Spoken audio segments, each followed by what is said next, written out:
I suppose a bit of pressure on now that we're recording. Your question will be immortalized in webinar format, but no, I'm just kidding. There are no silly questions. As I said before we hit record, if you've got a question, chances are someone else has the exact same question. So you may as well ask it and help out yourself and someone else. Sophie from the Ipswich region is joining us as well, which is great. So yeah, my name's Josh. I'm General Manager of Awards Australia.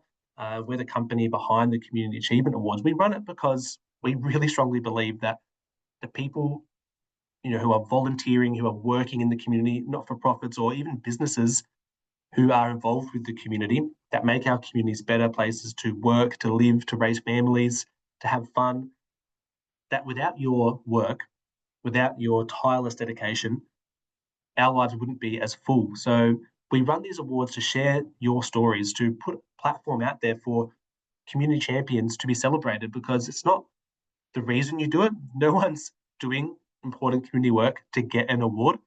Believe me, it's a lot more lucrative fields out there, as you all know far too well.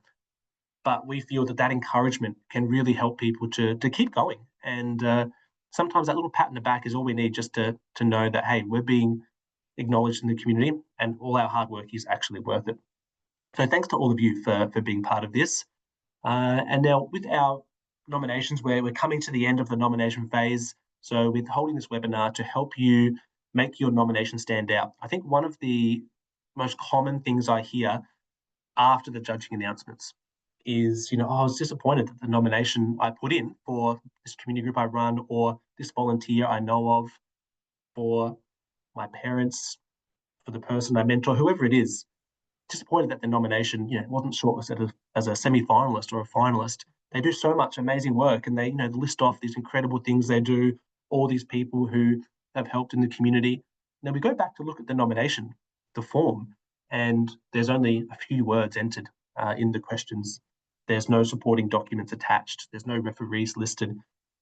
And we got no doubt that everyone nominated is doing amazing things. But unfortunately, if we don't get that information into the nomination form, the judges don't have enough to review, to go off and to make those decisions. So that's what we're trying to do today. We're trying to help the amazing people we know on this call get some of that information into the form. And I know, writing out a nomination form isn't always the most fun. So let's see if we can have a bit of fun along the way. Quick reminder, nomination closing deadline is Wednesday, 3rd of September. It's coming up, but honestly, you only really need an hour or two of good dedicated time to kind of get a really good nomination in. Let's keep going. Some topics we'll cover in this webinar. Number one, why it's worth taking the time to submit. Another thing we hear a lot is, I started the process, I'm halfway through, I just haven't got time to finish it off. You know what, totally fair enough. If you're a parent, you've got kids to worry about. If you're not a parent, you've got your own things to worry. You've got jobs, you've got your community work. There's a lot of stuff in our life that fills up our time. I get it. So we'll cover that, why it's worth taking that time. There's some practical tips from the awards team that we've gone over through our team internally. A bunch of us have worked for a long time in these awards, and it's some things that we've noticed along the way that aren't that exciting, but they're really good tips to help you get a good nomination in. This is, I think, the next one is the important one. A lot of people join the webinar for this one. What does a judge look for in a nomination? It's all well and good for us at Awards Australia to tell you what's going to be good, but at the end of the day, we're not involved in judging whatsoever. We bring the judges together, they do the review. So it's important to get their insights, and we've canvassed a bunch of the different judges to find out what they're looking for. After that, we'll talk about the next steps, what happens after you press submit in the nomination form, and we'll end with an open forum for anyone to ask any questions. We definitely encourage you to ask away. So, I went ahead too far. I'll quickly cover why it's worth taking the time to submit before I move on. So, as I said, there's a lot of reasons why you shouldn't submit. A lot of time doesn't always permit.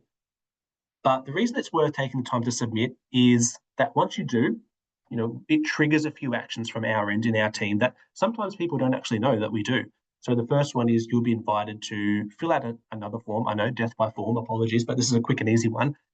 It's called our nominee snapshot form. And what that is just one easy, simple way that we can share your story. So you fill out that form. It's really just putting in a media approved photo. It'll take you 2 minutes to fill out that form. And what we do then is we can try and feature you and your nomination on our social media channels. That just helps us to spread good news stories, positive stories about community champions. So that's one thing we love to do. The other thing is in the form, if you have filled out the local paper option, then we'll send a media release to your local news outlet, your local paper, to encourage them to write a story. Again, it's about getting that positive stories out there to get the momentum of positivity and celebrating people who are doing their work in the community. So that's just two reasons. Another one is, regardless of what happens with the judging process, whether you're shortlisted as a semi-finalist, go on to be a finalist, go on to win, or none of that. Our awards gala dinner, which will be coming up in November, anyone nominated is invited to attend that, and they're presented up on stage, and our MC will read out a bio on their achievements, and that is a really special thing. And that's part of our belief with the Community Achievement Awards, is that all people deserve to be celebrated, not just the winners. So there's a few reasons there, and hopefully at the end of this, you'll think, all right, I've got all the info I need. I can knock this out in an hour or two and get a really top nomination in, and I think that's worth it. On to some practical tips from the awards team. So number one is as boring as it can come. It's a turn to the internet browser we suggest you use. But this is actually a good tip because the nomination form is actually optimized for Google Chrome. So if you're using Microsoft Edge or another alternative browser, it will totally work. It'll be fine.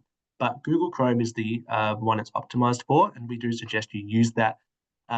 One piece of feedback we've heard is that when you're entering in the answering the questions in the nomination form, the text box itself is quite small. So in Google Chrome, you can actually hover your mouse over it, click and drag, and expand that to any size, the whole page. And that's a much easier way to do it. You can also easily paste from a Word document into Google Chrome much easier for some reason. I don't know why that is. It just works better. So if you're able to be flexible, use Google Chrome. The second one is to ensure that your name is listed in the nomination form, how you want it to be referred on the certificate. So I say certificate here, but really that extends to the rest of the program, the media, if you're a winner, on the trophy, how we announce you at the awards night. So, and I'll give you an example. If you're nominated as an individual, some people go really formal when they write in their full name. So, first name, middle name, surname. But if that's not how you're normally referenced, then it can look a bit funny. So just put your first surname. Another one is people from various multicultural communities.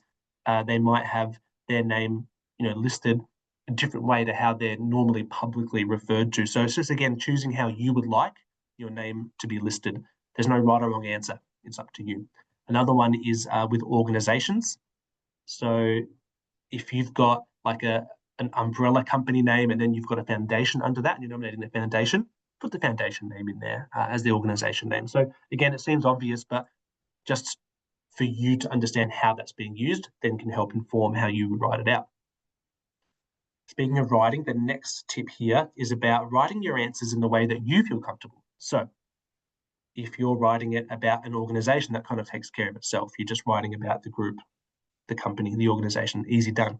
But for an individual, and you're filling out the answers, if someone's nominated you and now it's over to you to fill out the form, it can feel weird to write about it like in the first person, like I did this, I did that. Some people aren't comfortable writing that way because it feels like they're big noting themselves. Now that's completely not what these awards are about. So we know that that's not the case.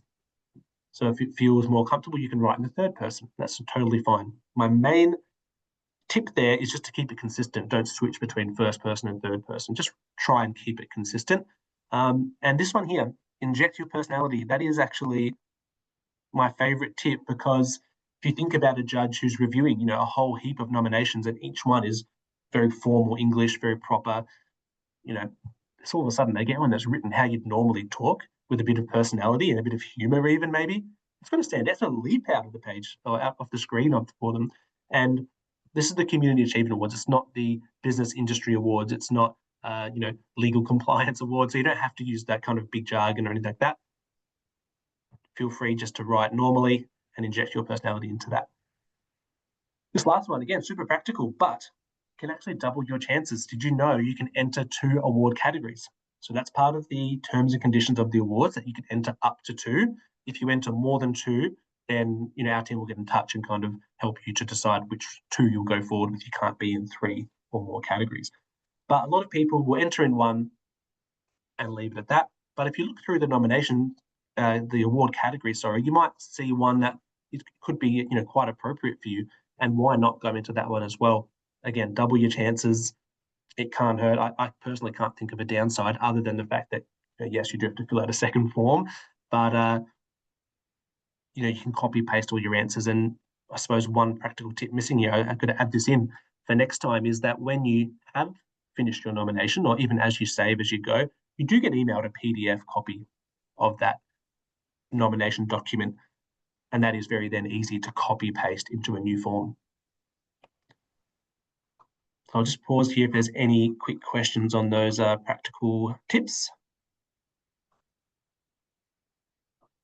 I've got a comment in the chat here from Nicola. For me, it's more an awareness tool. I get to talk about my charity more when there are awards. It's great for boosting the cause. Spot on, Nicola. Could not agree more with that. All right, we'll move on.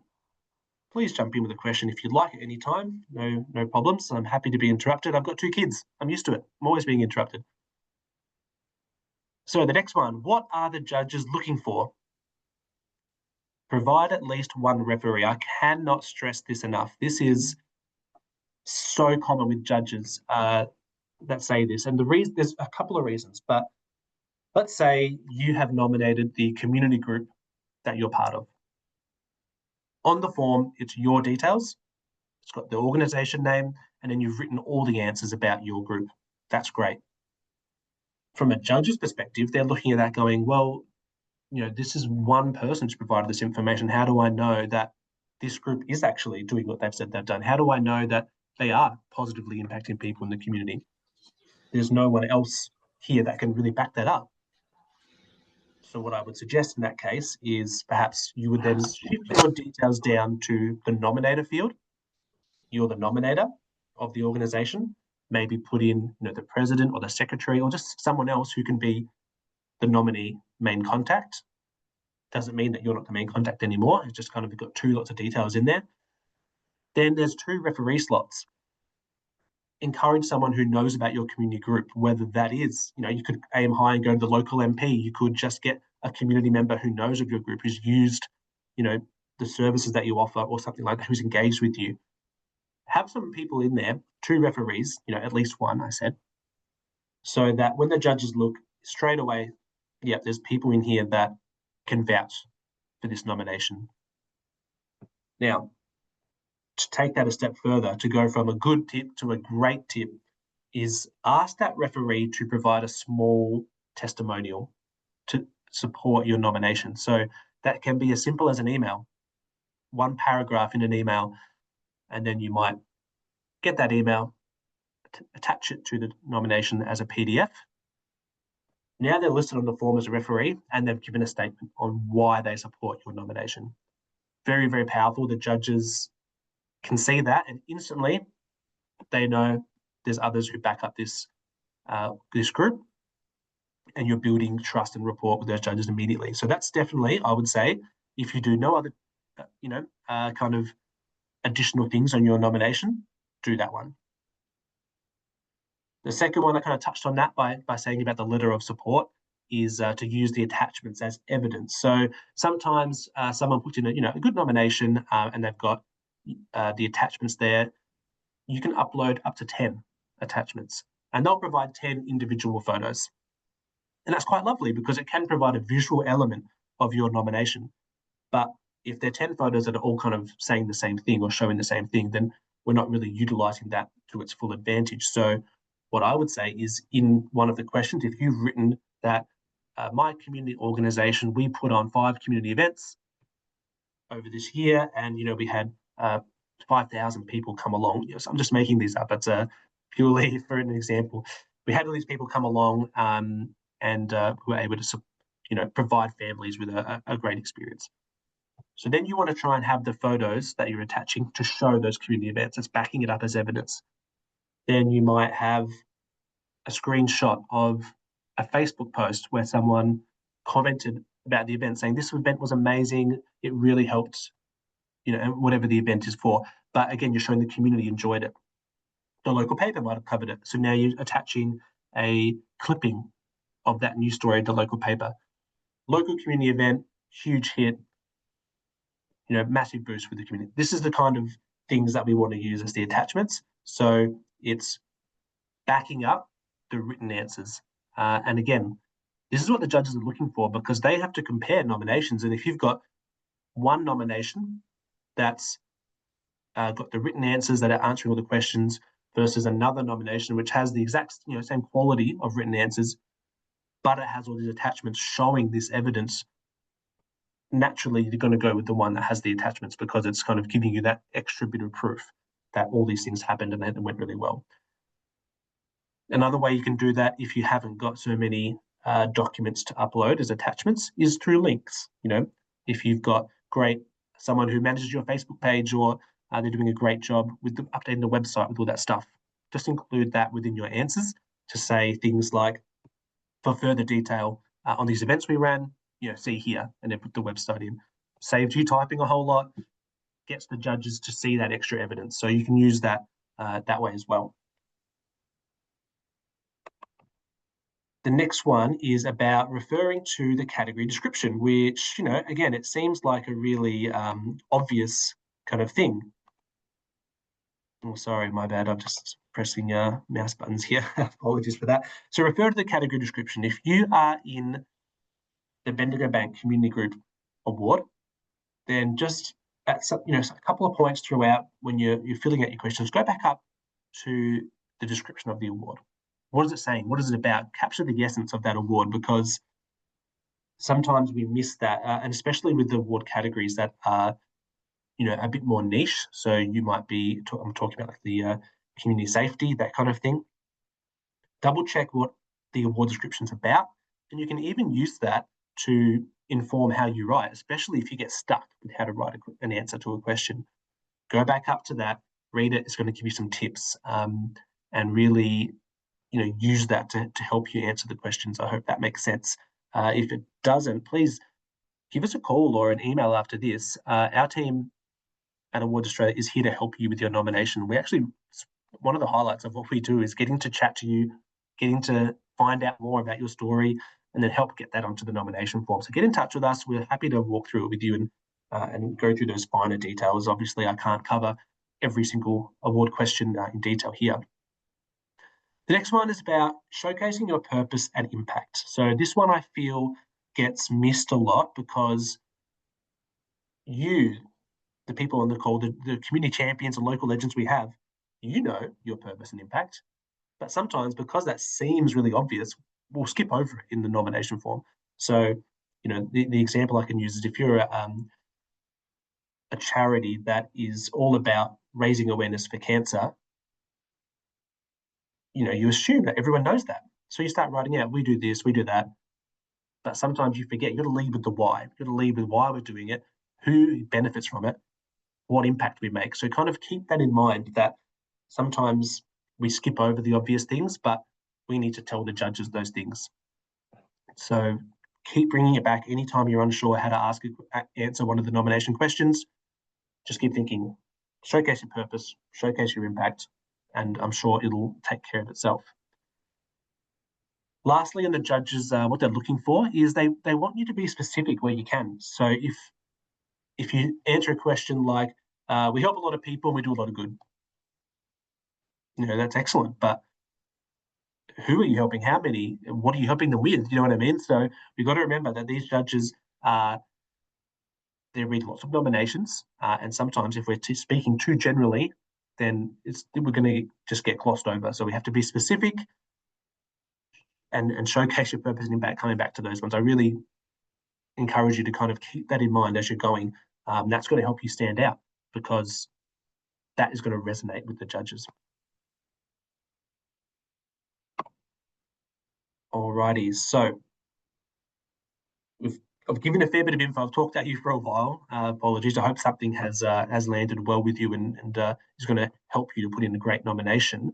I suppose the next one's a bit more practical again, is what actually happens when you submit your nomination. If you've been filling out the form, you should know that down the bottom, you scroll all the way to the bottom, you can either save draft or you can submit.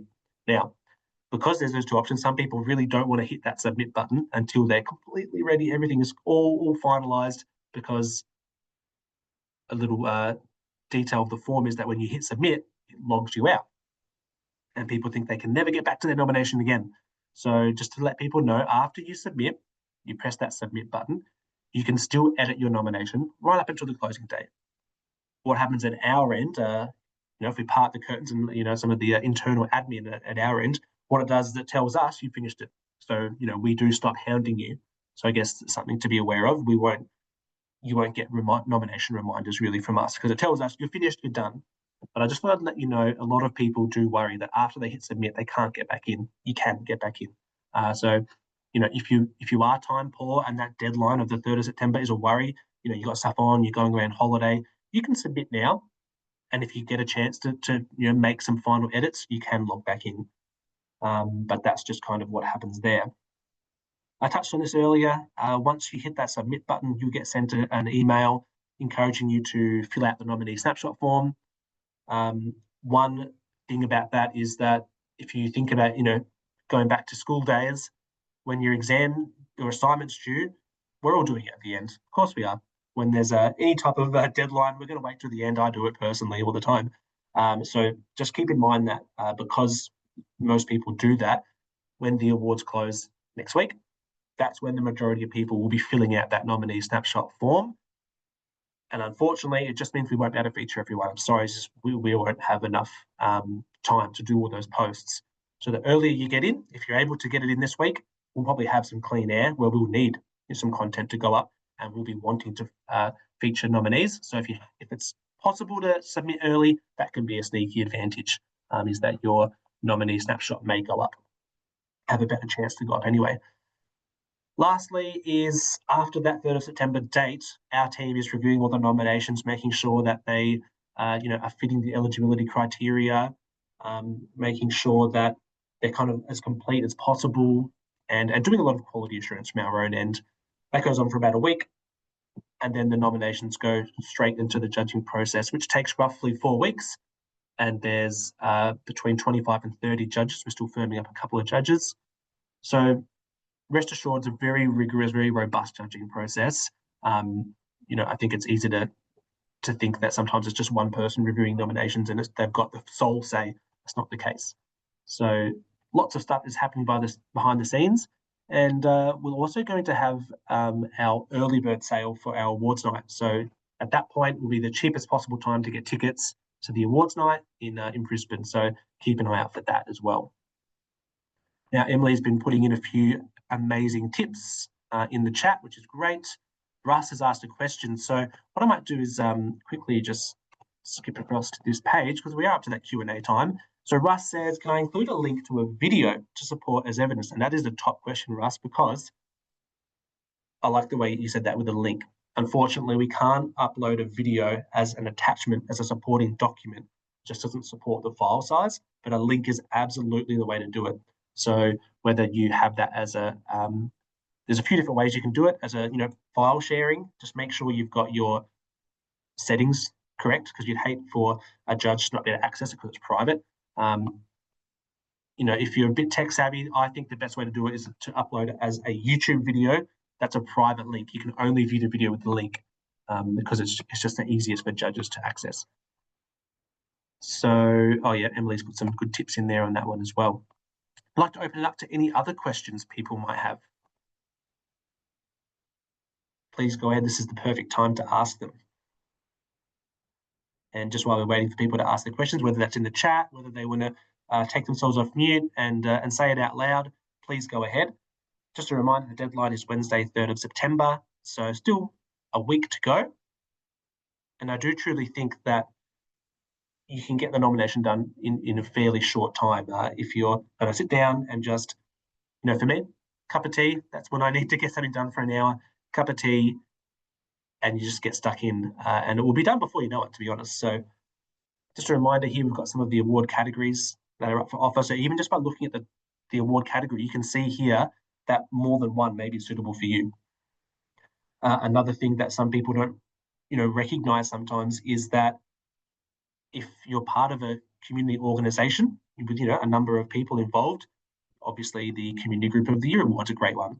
But then you might have someone who's the president of the organisation who's a real strong leader, and you might like to recognise them in the local legend award. So these are the ways that we can kind of increase our chances and stuff like that. So Juanita, yes, please go ahead. Take yourself off mute, Juanita, and go ahead.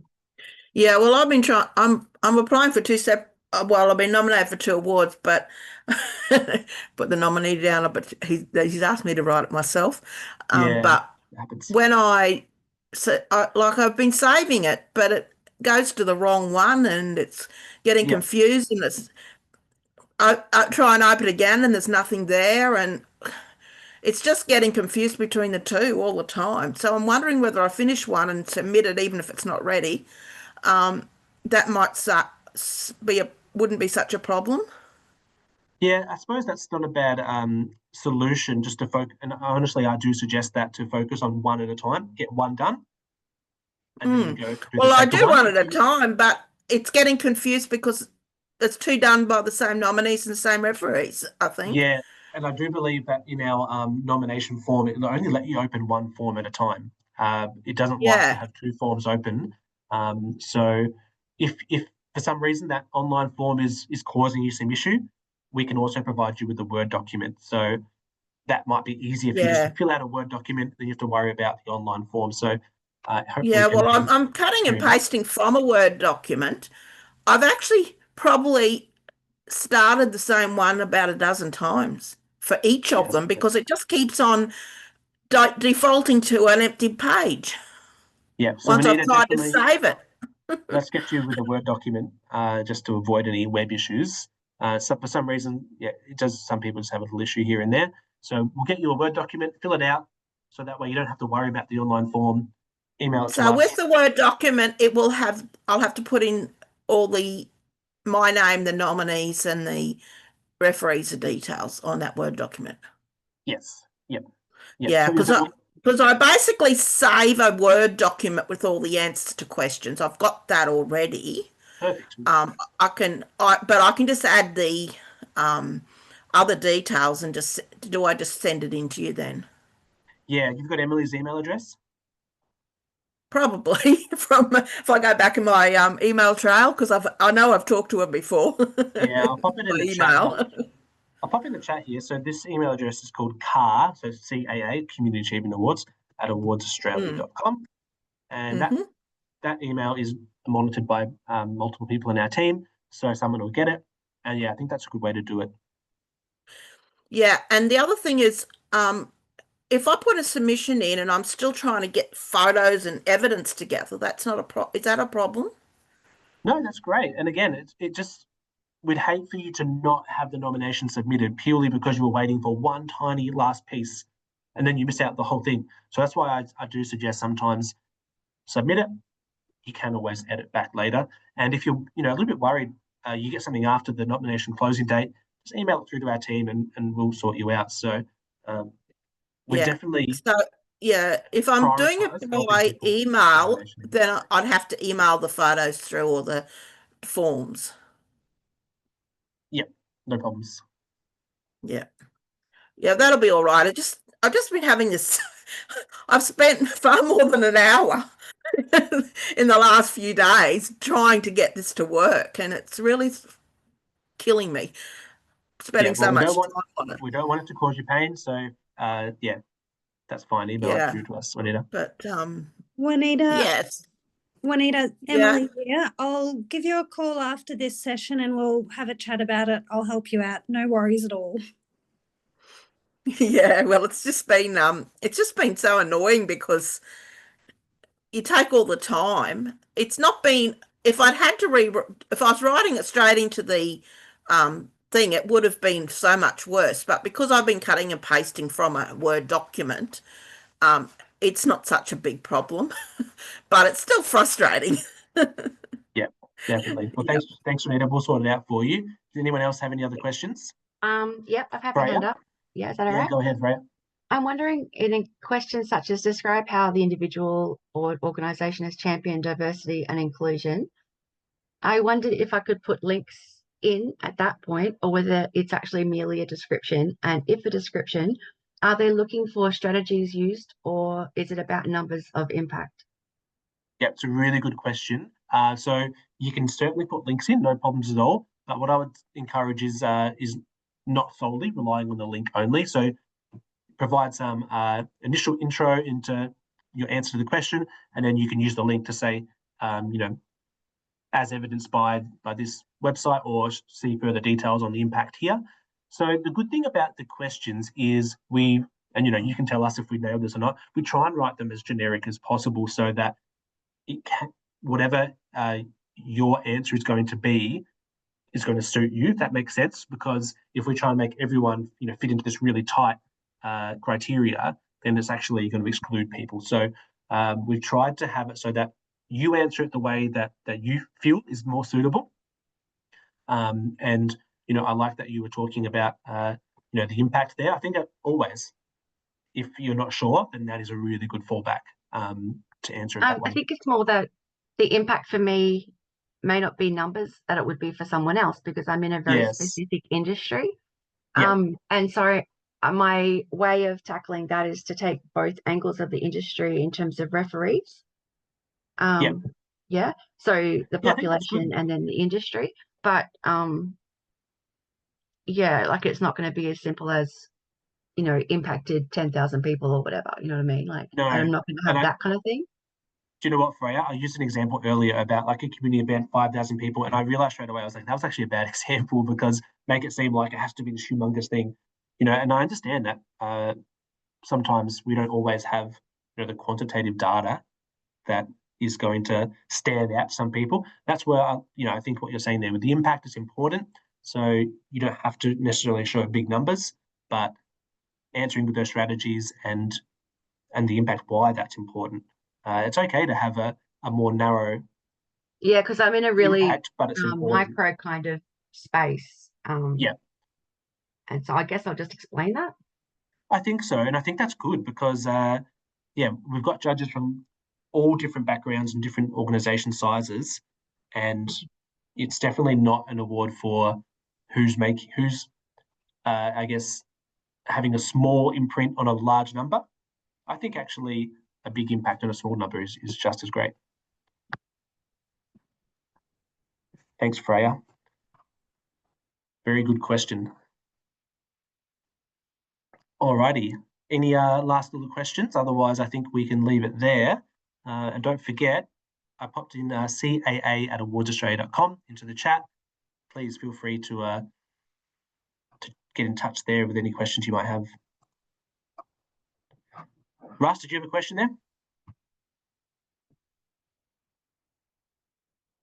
I can see you're off mute, Russ, but I can't hear you for some reason. I'm sorry.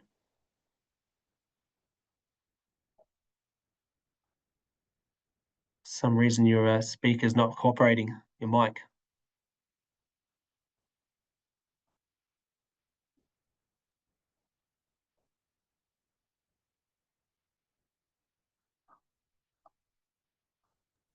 Could it be the headphones? And if you unplug them, you'll be able to speak into it? Just a thought. Hello, can you hear me now? Hello? Oh, there we go, Russ. Yes, gotcha. Sorry about that. Yes, thanks, Josh. It's been really informative. Do some of the questions you could answer that, like, it asks the same thing, or your answers are the same for the two questions? We just put the same answers in, or try and extrapolate on as much as we can, but it's it asks for impact, and then it asks for the numbers you're doing, and it's sort of it can be overlapping. Yeah, and that's fair. I think I would say, just kind of say, as you said, I think you said it perfectly, Russ. As explained above, we've answered this in question 3. Just to reiterate, and I think it can't hurt to do a 1-sentence summary, just to show that you've really read it, you've really gone through that, but we have answered that already. I think is totally fine. I think what you wouldn't want to do is just leave it blank, just in case the judges have had a different interpretation of that. But then they can say, yep, you've read through it, you understand that question, and you've already answered it. So yeah, I think, Russ, you hit the nail on the head with that. No worries.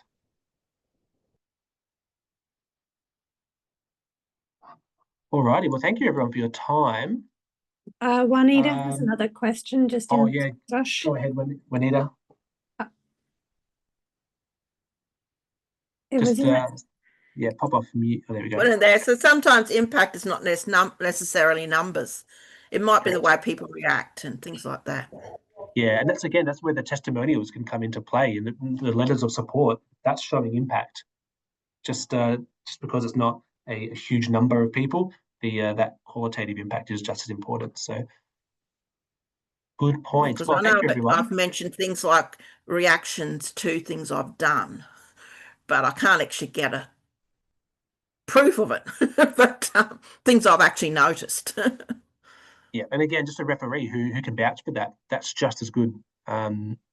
Just as good as kind of as having 20 different testimonials. You know what I mean? So.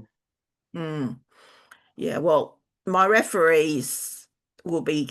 I've probably covered most of the testimonial type of things. Perfect. All right, Yeah. everyone. Thank you so much. Yeah. We'll leave it there. Happy nominating. All the best with it. And I really appreciate it. I can't wait to be reading all your stories and sharing them. So that'll be very, very cool. Thank you.